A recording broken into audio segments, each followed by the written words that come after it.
دنیا در 1000 ساله نو یعنی در زمان قرار دارد که علم و تکنیکا و تکنولوژی ها با سرعت کیهانی پیش می روند.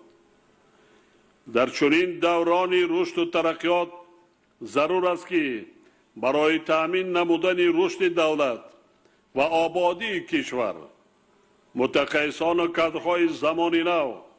اختراعکاران و نوآوران، مهندسان و معماران، طبیبان و آموزگاران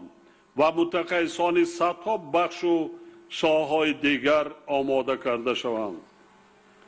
چون که پیشرفت دولت، آبادی وطن و آسایش جامعه را تنها متخصصان و کادرهای زمان نو تأمین کرده می توانند. در شرایطی که دولت‌های پیشرفته هر روز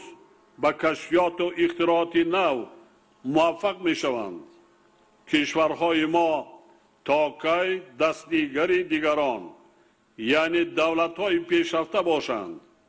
از داشته‌های خود برای ترقی دادن علم، معارف، تکنیکا و تکنولوژی ها با سواد و صاحب معرفت کردن ملت، رشد دولت، تربیت کادرها و آباد ساختن مملکت استفاده نکنند.